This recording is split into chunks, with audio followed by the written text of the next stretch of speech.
તો ગીર સોમનાથમાં ગીર ગઢડાના જુડવડલી ગામે સિંહણની લટાર શિકારની શોધમાં આવેલી સિંહણ સીસીટીવીમાં કેદ થઈ। ગામની રહેણાંક શેરીઓમાં જોવા મળી સિંહણના આટાફેરાને લઈને ગ્રામજનોમાં ભયનો માહોલ ફેલાયો છે। તો આ દ્રશ્યો સામે આવ્યા છે ગીર ગઢડાથી, જ્યાં સિંહણ એ શિકારની શોધમાં લટાર મારતી દેખાઈ રહી છે। આ રહેણાંક વિસ્તાર છે, રહેણાંક ગલી છે કે જ્યાં આ પ્રકારે સિંહણ બિંદાસ લટાર મારતી દેખાઈ રહી છે। નોંધે છે કે અવારનવાર આ પ્રકારની ઘટનાઓ વધી રહી છે। રહેણાંક વિસ્તારોમાં સિંહણની અવરજવર વધી રહી છે, જેના કારણે ગ્રામજનો, રહેવાસીઓ હાલ ચિંતામાં મુકાયા છે, ફફડાટ ફેલાયો છે। વન વિભાગ દ્વારા સતત પેટ્રોલિંગ કરવામાં આવે તેવી માંગ ઉઠી રહી છે।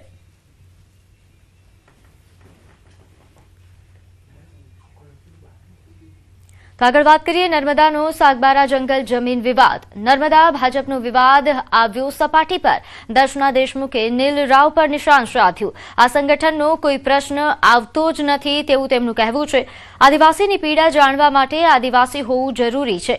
જમીન વિવાદનો સાંસદ ઉકેલ લાવશે તેવી આશા વ્યક્ત કરી। તો નર્મદાનો સાગબારા જંગલ જમીન વિવાદ છેલ્લા ઘણા સમયથી ચાલી રહ્યો છે અને તે મામલે હવે નિવેદનબાજીઓ પણ સામે આવી રહી છે। એક પાછી એક એકબીજા પર આક્ષેપો લાગી રહ્યા છે। આ વચ્ચે હવે દર્શનાબેન દેશમુખ કે જેમણે નીલ રાવ પર નિશાન સાધ્યું છે। જમીનને લઈને વિવાદ, આમાં સંગઠનને કોઈ પ્રશ્ન આવતો જ નથી હોતો, કારણ કે આ વિષય જે છે એ સંગઠન નથી, પરંતુ જિલ્લાના જિલ્લાના અને એ વિસ્તારના જે માન્ય સાંસદશ્રી છે એમણે આ વિષયને જે લેવાનો છે તે એમણે એ રીતના લીધો છે। એટલે જિલ્લા સંગઠનના પ્રમુખ જે નીલ રાવ છે એ પોતે એવું વિચારતા હોય કે ભાઈ આ બધા પ્રશ્નો હું હલ કરીશ। ભાઈ આદિવાસી વિસ્તાર છે, આદિવાસીના વિસ્તારના પ્રશ્નો આદિવાસી સમાજના જે પ્રતિનિધિઓ છે એ જ હલ કરી શકે, કારણ કે એમની માનસિકતા સમજવા માટે આદિવાસી હોવું જરૂરી છે।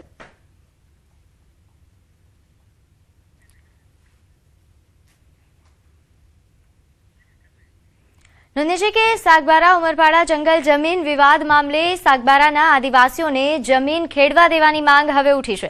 માંગ સાથે સાંસદ મનસુખ વસાવાના ગાંધીનગરમાં ધામા। વનમંત્રી અર્જુન મોઢવાડિયા સાથે 3 વાગ્યે બેઠક। 500 એકર જમીન ખેડાણનો વિવાદ ચાલે છે। 10 ગામના લોકોને જમીન ન ખેડવા દેતા વિવાદ થઈ રહ્યો છે। તો સાગબારાના આદિવાસીઓને જમીન ખેડવા દેવાની માંગ ઉઠી છે। વધુ વિગત સાથે મારી સાથે સંવાદદાતા દીપક જોડાયા છે। દીપક, હાલ જે આ જમીન વિવાદ ચાલી રહ્યો છે તેને વિસ્તારથી જણાવશો। બિલકુલ, ખાસ વાત કરીએ તો જે જંગલ જમીનની ખેડાણની સાગબારાની જે વિસ્તાર છે, લગભગ 12 થી 13 જેટલા ગામોમાં આ જંગલ જમીન આદિવાસીઓ ખેડી અને પોતાનું ગુજરાન ચલાવે છે। છેલ્લા 15 દિવસથી આ જે તાપી જિલ્લાના જે વન વિભાગ છે અને પોલીસ ખાતું છે એ આ જે વન વિસ્તાર ધરાવતા જે જિલ્લાની જે ખેતી કરતા ખેડૂતો છે તેમને અટકાવવામાં આવ્યા હતા। તેમને પોતાનો ખેડૂતોનો જે પાક હતો એ નષ્ટ કરી દેવામાં આવ્યો છે, જેને લઈ ત્યાંના જે નેતાઓ છે જેમાં રાજકારણ ગરમાયું છે। ખાસ કહી શકાય કે જે સાંસદ મનસુખ વસાવા છે, મનસુખ વસાવાએ અગાઉ પણ 5 દિવસ આગળ હર્ષ સંઘવીને પત્ર લખ્યો હતો અને જે ખાસ કરીને અર્જુન મોઢવાડિયા જે વન મંત્રી છે તેમને પત્ર લખ્યો હતો કે આ જે જંગલ જમીન છેલ્લા 25 વર્ષથી ખેડે છે। 2005 થી જયારે ખેડતા આવતા હોય ત્યારે ખેતી લાયક જમીન હોય અને ખેતી લાયક જમીન જયારે ખેડતા હોય ત્યારે અન્ય નવા જે ખેડૂતો જે ખેડતા હોય છે તેમને અટકાવવા જોઈએ, પરંતુ છેલ્લા 20 વર્ષથી જયારે આ ખેડૂતો પોતાની જમીનને ખેડી રહ્યા છે તેને અટકાવવા જતા જે આદિવાસીઓ છે અને જે વનકર્મીઓ છે તેમના વચ્ચે ઘર્ષણ પણ થયું હતું। ત્યારે જે મુદ્દો લઈને હાલ એમાં રાજકારણ ગરમાયું। આજે છેલ્લે વાત કરીએ તો જે સાંસદ મનસુખ વસાવા છે જેઓ આદિવાસીઓને લઈ અને ગાંધીનગર સુધી પહોંચ્યા છે।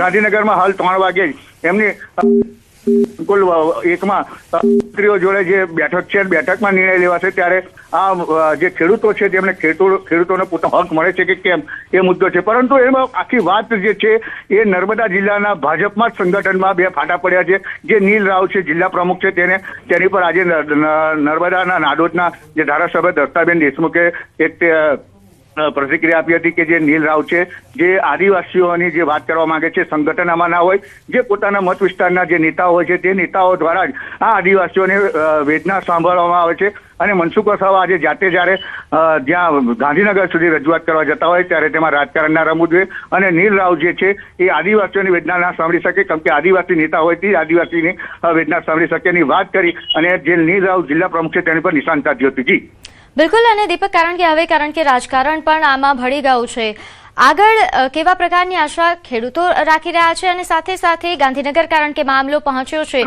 તો ત્યાં કોઈ અપડેટ તેને લઈને?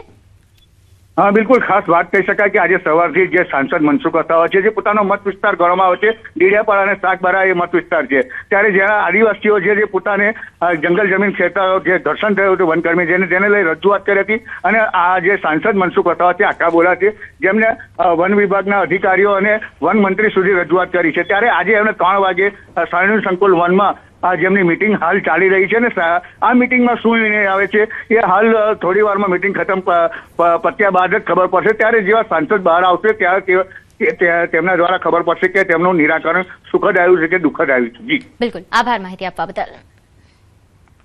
હવે વાત કરીએ વડોદરાની, જ્યાં માંજલપુર વિધાનસભા પેટા ચૂંટણી ભાજપ અને કોંગ્રેસના ઉમેદવારે ઉમેદવારી નોંધાવી.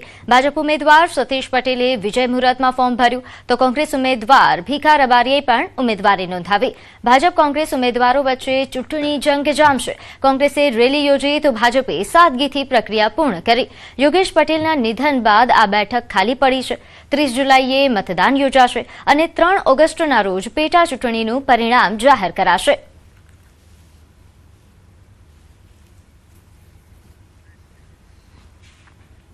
તો હવે સમાચાર સુરતથી, જ્યાં પૂરના પાણી ઓસર્યા બાદ હવે પાણી અને વીજળી માટે મુશ્કેલીનો સામનો કરી રહેલા શહેરીજનોનો આક્રોશ ફાટી નીકળ્યો છે. જળ સંકટ બાદ લોકોનો રોષ 7મા આસમાને જોવા મળી રહ્યો છે. કાપોદ્રામાં સ્થિતિની સમીક્ષા કરવા પહોંચેલા વોર્ડ નંબર 4ના કોર્પોરેટર હંસાબેન ગજુરા પર સ્થાનિકોએ ભારે રોષ ઠાલવ્યો. લોકોની રજૂઆત સાંભળવાના બદલે કોર્પોરેટર શાંતિ રાખો કહીને દાદાગીરી કરતા નજરે પડ્યા.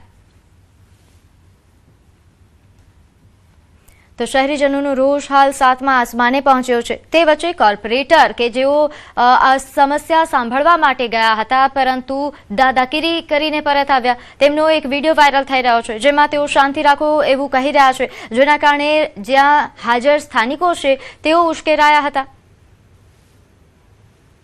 નહીં સાહેબ, આ તો અમે તમને વોટ આપીએ ને એટલે તમને કોલ કરીએ છીએ. તમે અમારા ધારાસભ્ય છો, MLA છો, તમે આ રીતથી જવાબ આપી શકો અમને?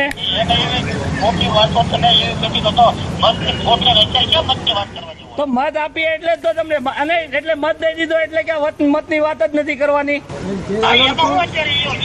એટલે વોટ આપ્યો એ અમારો એળે ગયો ને, એળે 5 વર્ષમાં તમે એકવાર દેખાવજો એનો મતલબ એમ છો.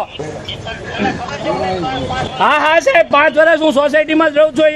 હા, અત્યારે તમે રાવ સાહેબ ને કોલ કરીને કહો કે SMG નું છે, SMG માં પાણી એક મશીન મોકલાવે ને પાણી કઢાવે. જો વાહ ભાઈ વાહ, તાળીઓ પાડો. જો મશીન નહીં આવે, મશીન. તો આપે જે તમે આવી રીતે ઘરેથી પેલા પાણી ટેન્કર પીવાના મંગાવો, બધા પાણી પીવાના બેઠા છે એમને ભૂખા તરસા. આજે કોઈને પાણી નથી ઘરમાં. મત જોઈ જાય તારો 10 વાર અમને આજ તો ઘરે આવીને તારે હવે તો ઘરે ન અવાય. તો સુરતની ટેક્સટાઇલ માર્કેટમાં હજુ પાણી નથી ઓસર્યા. અહીં પૂરના 7 દિવસ બાદ પણ પાણી નથી ઓસર્યા. ગોડાદરા રોડ પર આવેલી ટેક્સટાઇલ માર્કેટમાં હજુ પાણી જોવા મળી રહ્યું છે. દુકાનમાં પાણીથી કરોડો રૂપિયાનું નુકસાન છે. તંત્ર દ્વારા નુકસાનીનું સર્વે કરવામાં આવ્યું નથી. છેલ્લા 7 દિવસથી દુકાનો બંધ રાખવાની નોબત આવી છે.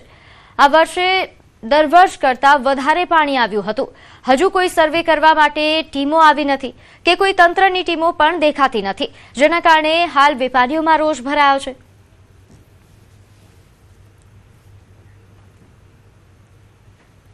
સુરતના પર્વત પાટિયા વિસ્તારમાં આવેલી ટેક્સટાઇલ માર્કેટમાં હજુ પણ 7મે દિવસે પાણી જોવા મળી રહ્યું છે, કારણ કે ખાડીના કિનારા પર આવેલી આ માર્કેટ છે અને આ માર્કેટમાં વેપારીઓનો તૈયાર માલ કે જે બેઝમેન્ટના 2 પાર્કિંગોમાં હતો અને પાણી આવતા પાર્કિંગો ડૂબી ગયા છે, જેને લઈને પાર્કિંગમાં તૈયાર માલ હતો એ માલ તમામ ડૂબી જવા પામ્યો છે. જોકે ગ્રાઉન્ડ ફ્લોર પર 200 થી 250 દુકાન આવી છે. રોડ લેવલથી માર્કેટ 2.5-3 ફૂટ ઉપર હોવાને લઈને ગ્રાઉન્ડ ફ્લોર પર માત્ર 2 ફૂટ પાણી આવ્યા હતા, એટલે કે નીચેના જમીનના ભાગે જે માલ હતો એ 2 ફૂટનો બગાડ થયો છે. પણ સૌથી વધારે માલ તૈયાર થઈ માર્કેટના પાર્કિંગમાં તો એ માલ બગડી ગયો છે. ત્યારે વેપારીઓ હવે હજુ પણ કરોડો રૂપિયાના નુકસાનની ભીતિ સેવાઈ રહી છે. 7મા દિવસે પણ સતત પાણી નીકળી રહ્યું છે. હું કેમેરામેનને કહીશ કે એક દ્રશ્ય બતાવવાનો પ્રયાસ કરે કે માર્કેટ ક્યાંથી શરૂ થાય છે અને ક્યાં સુધી તેનો વિસ્તાર છે. એટલે કે અહીંયા 2 માળ સુધીનું જ્યારે પાણી ભરાયેલું હોય ત્યારે પાણી કાઢવું ખૂબ જ મુશ્કેલ છે. 2-3 પંપ મૂકીને પાણી કાઢવામાં આવી રહ્યો છે. 7 દિવસ થઈ ગયા છે અને હજુ પણ કહી શકાય કે 2 દિવસ પાણી નીકળતા લાગશે. ત્યારે ખાડી કિનારે ખાડી ઉપર બનેલી આ માર્કેટ ગરકાવ થઈ જતા વેપારીઓને કરોડો રૂપિયાના નુકસાનની ભીતિ સેવાઈ રહી છે. કીર્તેશ પટેલ, ન્યૂઝ 18 ગુજરાતી, સુરત.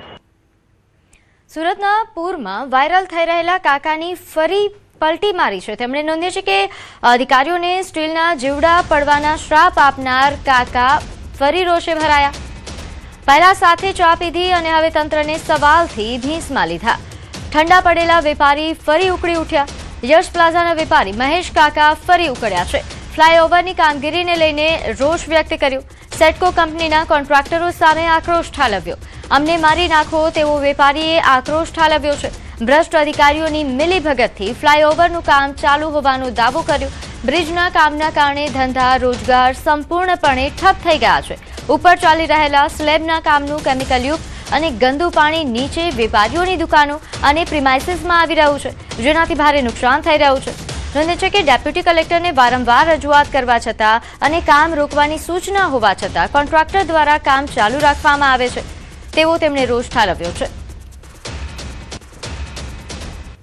આ જે સ્થળ છે એ છે યશ પ્લાઝા કોમ્પ્લેક્સ, જ્યાં અમારા લોકોનો ધંધો રોજગાર, અમારી જિંદગીભરની કમાણી, આ સિટકો કંપની, સુરત મ્યુનિસિપલ કોર્પોરેશનના ભ્રષ્ટ અધિકારીઓ અને જીએચવી કંપની જેમને સિટકોએ કોન્ટ્રાક્ટ આપેલો છે એમને હિસાબે અમારી દુકાનો ડૂબી છે.